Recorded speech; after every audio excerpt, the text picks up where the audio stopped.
का रे टिंब्या, हित कसा? म्हणजे काय थेंबूजी काका, तुमच्या सारखाच की. जिथं असतो तिथून धरतीवर पडतो. जागा मिळाली तर थांबतो, उतार मिळाला तर पळतो, आणि पोकळी मिळाली तर मुरतो पण. लईच हुशार आहेस की, सगळंच माहितीये तुला तर.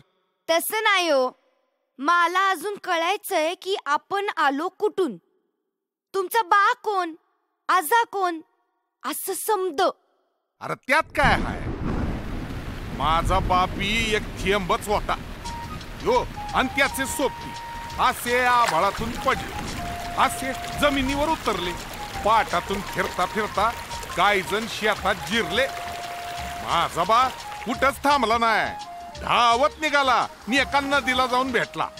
गेला पार समुद्रापर्यंत, तिथं खाऱ्या पाण्यात जाऊन तो इसावला. मग सूर्यानं आपली जादू केली नि पाण्याची वाफ करून उचलली.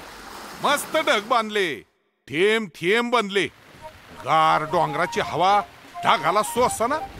मी बी त्यातलाच आहे. आम्ही मारल्या ढगातून उड्या नि हे असे आलो बघित. काका, पण हे तर असं चालूच आहे की, जलचक्र का काय म्हणतात ते. ढग, पाऊस, नदी, समुद्र, आणि मग परत ढग, पाऊस, नदी. आओ, पण हे असं सुरूच कसं झालं? अच्छा, ते ऐकायचंय वय तुला? ठीक आहे. वो एक बहुत लंबी कहाणी आहे बेटा.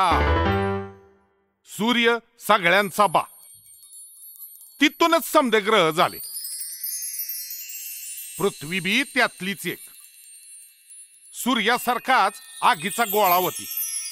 450 कोटी वर्षापूर्वी पृथ्वी थंड व्हायला लागली. पुढल्या 1 कोटी वर्षात धरतीचे वेगळे वेगळे थर तयार झाले. पृथ्वीचा चुंबक कामाला लागला आणि अवकाशातले वायू खेचून पृथ्वीला थंड ठेवणारं वातावरण तयार झालं. यातच वाफ होती. वाफ थंड होताना पाणी झालं. म्हणजे ही समधी माणसं जनावर यायच्या आधी आपण तयार झालो म्हणा की. मग काय तर, हवा होती, आकाशात सूर्य होता, आणि हित खाली आपण होतो, म्हणून तर ही जीवसृष्टी तयार झाली. ही माणसं लय शानपट्टी करतात, पण त्यांना पाणी काय बनवता येत नाही. आपण ढगातून जेवढे पडतो तेवढ्याच पाण्यात यांची हुशारी.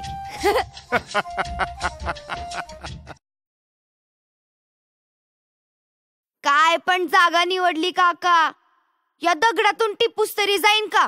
अरे हा दख्खन म्हणजे दगडांचा देश. हा कडा बघ, तुला ते थरावर थर दिसतात? ते थर कसे बनले ठाव हाय का? नाही बा, सांगा की तुम्हीच. अमेरिका, ऑस्ट्रेलिया, भारत मिळून एकच खंड होता. ते असे सरकत सरकत वेगळे वेगळे झाले. भारत असा आला आणि चीनच्या खालच्या अंगाला फिट झाला.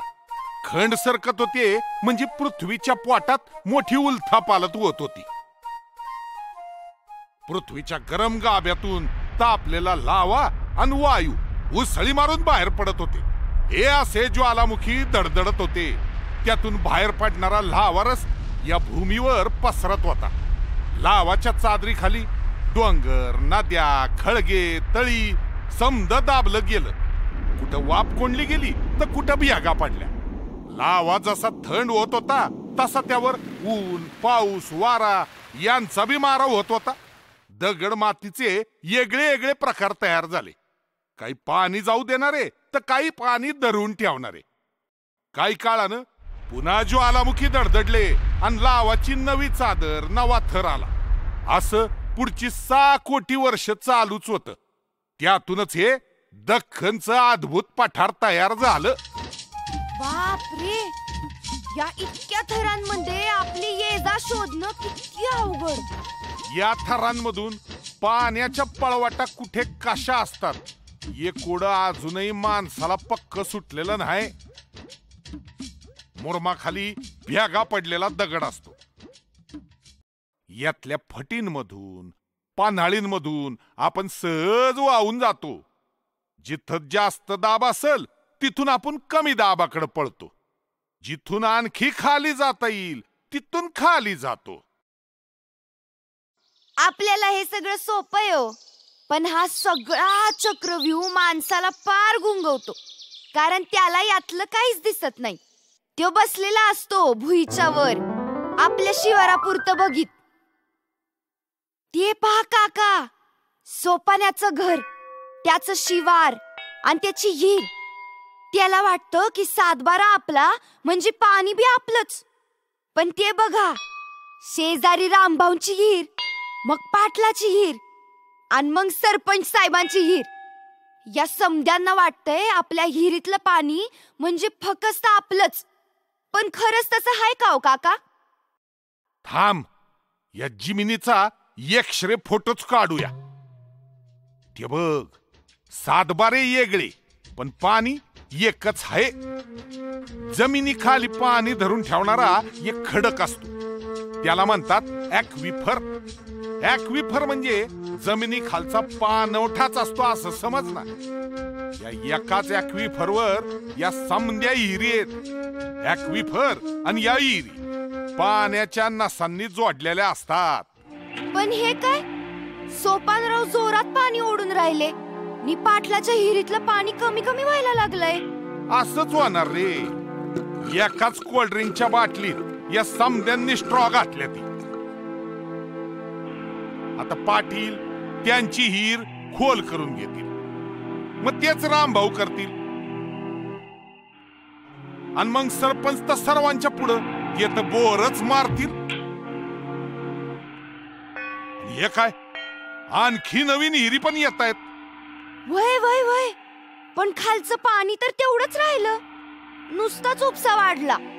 आता ठणठणाट वाहणार खाली. ओ टिंब्या, चल चल चल, पाऊस पाणी आला. आता पुढे जायची वेळ झाली बघ. चला चला चला.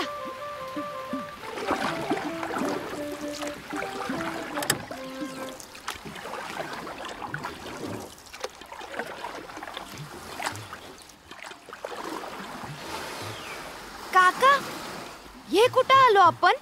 हे बघ, हे आपलं जमिनी खालचं पहिलं स्टेशन. आपल्या 100 पैकी 25 जण तर जमिनीवरून वाहून जातात, 35 जण वाफेच्या रूपात परत जातात आणि जेमतेम 100 10 जण जमिनी खाली येतात. एवढ्याच लोकांचं हे पहिलं स्टेशन. हितलंच पाणी तर हिरीत येतं. इथून आणखी खाली जायचं तर आणखीनच अवघड दिसतंय. टेंब्या, तिथं फार थोडं पाणी पोचतं. ते तळ भराया फार वर्ष लागतात.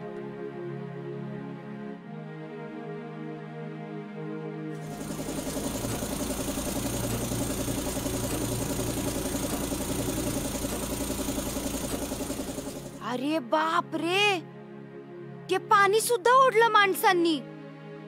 आता पुन्हा भरायला किती पावसाळे जातील हो काका.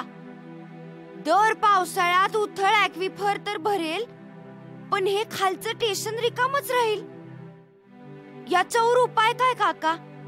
मोबाईल वाने रिचार्ज करायचं. ते पाऊस पडतो, पाणी तळ्यात बंधाऱ्यात साठतं, जमिनीत मुरतं, माणसं जनावर ते वापरतात. पुन्हा पुढच्या पावसाळ्यात ते पाणी भरतं. हे निसर्गाचं चक्र आहे. गरजेपुरतं घेतलं तर त्यातलं पाणी पुरून उरतं, पण माणसं हापापल्यावाने पाणी हापसतात. असं केलं की पाणी साठा संपतो आणि साठा संपल्यावर पुनर्भरण करावेच लागतंय. पण हे करायचं कसं? हे बघ, पावसाचं पाणी छतावरून गोळा करता येतं. ते पाणी गाळून हिरीत किंवा बोअरमध्ये भरता येतं, किंवा जमिनीवरून वाहून जाणारं पाणी पुनर्भरण खड्ड्यात गोळा करता येतं. तेही गाळून हिरीला जातं. काळजी एवढीच घ्यायची की कोणतीही घाण म्हणजे प्रदूषण हिरीत शिरता कामा नये. डोंगर उतारावर असे समांतर चर केले तरी धावत्या पाण्याला ब्रेक मिळतोय. बंधारे, शेततळी यातूनही आपल्याला दम खाता येतोय आणि जमिनीत जिरता येतंय. असं होतंय बघा पुनर्भरण. फक्त पुनर्भरण करून भागत नाही टिंब्या, उपसा सुद्धा कमी करावा लागतो. जिथं सुईनं काम भागतंय तिथं तलवार कशाला चालवायची? शेतात बदाबदा पाणी सोडण्यापेक्षा ठिबक ठिबक सोडायचं, तुषार सिंचन करायचं. पाणी पहाटेच सोडायचं, म्हणजे एका थेंबाची पण वाफ होत नाही. कमी पाण्यात जास्त जमीन भिजवायची, म्हणजे तेवढ्याच पाण्यात जास्त पीक. वा उस्ताद वा. वा, सोपानरावांनी ठिबक लावलं की. पर हे काय, पाटील पाणी जोरातच वळतायत. असं केलं तर पुनर्भरणाचा काय उपयोग? खरे पोरा, भूजल सांभाळायचं तर गावाचं एकमत पाहिजे.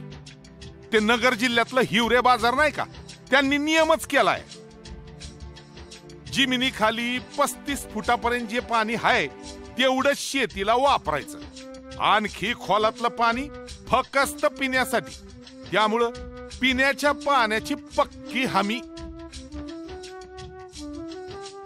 जास्त पाण्याची पिकं घ्यायचीच नाहीत. म्हणजे सरकारनं कायदा करण्याची गरजच नाही, गावकीनच नियम करायचे, म्हणजे लोक सहभागच की. बरोबर.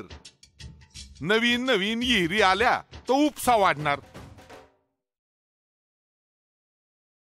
म्हणून नवीन विहिरी घेण्याऐवजी हाय त्या विहिरींमधलंच पाणी वाटून घ्यायचं. बांधाऱ्यावर पाणी वापर गट असतो ना, तसा गट आता विहिरीवर बी करायचा. पावसाळा संपल्यावर विहिरींमधलं पाणी मोजून घ्यायचं. गावाच्या शिवाराखाली किती पाणी आहे ते मोजलं की प्रत्येकाचा वाटा ठरवायचा. म्हणजेच पाण्याचा जमा खर्च मांडायचा. मालकीची हिर असो वा नसो, प्रत्येकाला पाणी मिळालंच पाहिजे. पंप किती तास चालवायचा हे फिक्स करून घ्यायचं. म्हणजे पाण्याची पळवापळवीच नाही, टेन्शन नाही. आणि पाण्याची हमी म्हणजे पिकाची हमीच की.